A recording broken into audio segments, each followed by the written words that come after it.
Hello, this week we are continuing our talk about pottery analysis, and we're focusing on vessel forms. So that's the shape of the vessel as a whole.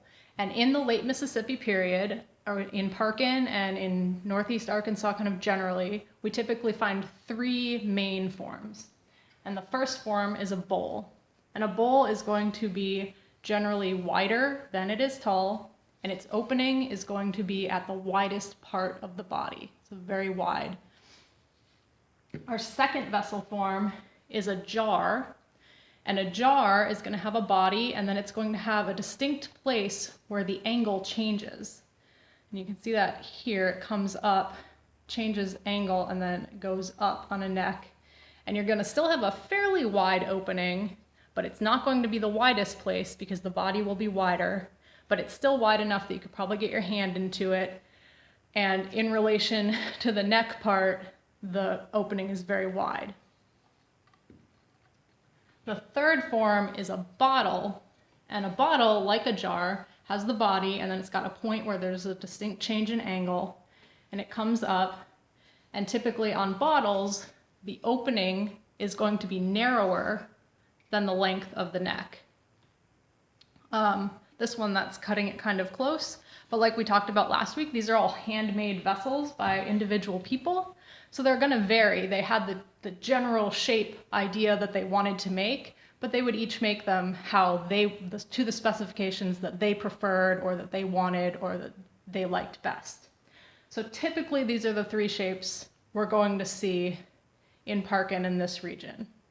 But of course, archaeologists don't generally find whole vessels, right? When you think of archaeology, sometimes you think about whole vessels, but in reality, what we often are looking through is people's trash, stuff that people left behind.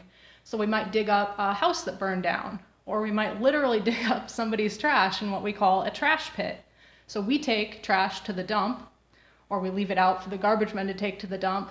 But Native Americans, in this area at least, would have dug pits in the ground and put their trash into those holes, which of course would keep their village clean and their house clean. But for archaeologists, it's great because a lot of their trash is in one place for us to find, so that's really great.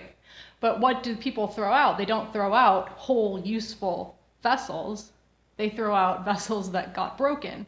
So maybe they dropped it while they were cooking something, or they dropped it after washing it, or their kid knocked it on the floor and it shattered.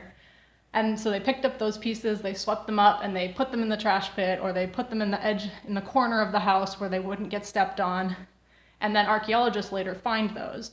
And that's great. We can see all these cool pieces of pottery, but how do we go from these little pieces of pottery to deciding what kind of vessel they came from? So some of them we can't. We'll find something like this and just say, it's big, it's from a pot, obviously, of some sort, some kind of ceramic vessel, but we just don't know. We can't tell what it came from. And then we'll just call that a body sherd.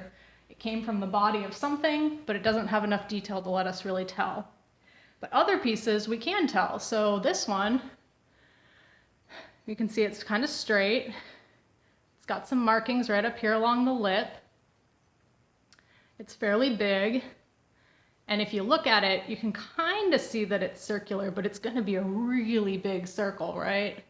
And so that says to me that that's probably from a bowl, because a bowl is the kind of vessel that's going to have the opening at the widest point of its body, like we talked about. So this would be, my sherd would be from a bigger bowl than this bowl, but still probably from a bowl. So now I know that there was at least one bowl from this site that I have excavated and cleaned this pottery from. But then I look at this sherd and I see that it does have that distinct angle change that I talked about that is a definition of both jars and bottles. But because it doesn't have a lip, I really can't say if it's a jar or a bottle because I don't know how long that neck might be. If it's really long and had a relatively narrow opening, it would be a bottle. But if it's pretty short and had a relatively wide opening, it would be a jar. But I just don't have enough of this sherd to really be able to tell, but I can say that it's the neck of something, so it's definitely not a bowl. So whatever site this is, they might have had bowls, but they definitely had either jars or bottles. And then this sherd is really good for diagnostics because it's got enough of it that you can really see. So you can see this body part here, and then you can see the distinct angle change. And then you can see there's a lot of this rim here. So you can see that it would have been a fairly wide opening relative to the height. So this was from a jar. So I think that's really cool that you can make those kind of hypotheses and conclusions from such small pieces of pottery. And like I said, you can't always. Some of our sherds are just too small, and you just have to say, I don't know, they're shell tempered, so they're probably late Mississippian, but we really can't tell a lot beyond that. But some of them, if they have a rim and they have a couple of those distinct features that we talked about in definitions of these vessel forms, we can really start to talk about what vessel form they came from. And that's pretty neat to know what kind of vessels maybe came from the same house. If we have a lot of different vessel forms in one similar trash pit or the same trash pit, we can say, oh, people in this house had bottles and bowls and jars, or maybe they only had bottles and bowls. And all of those things can tell us something about what the people maybe were doing in that house, or what kind of things that might have gotten broken. And it all leads up to us being able to draw bigger conclusions about the site and the household at large when we start talking about the lithics and the faunal remains and all of the other types of artifacts that we'll talk about later in the series. But for now, I think we're going to stop. That's vessel forms, and next week we will talk about decorative styles that we find in this area. So I hope you enjoyed this, and I will see you next week.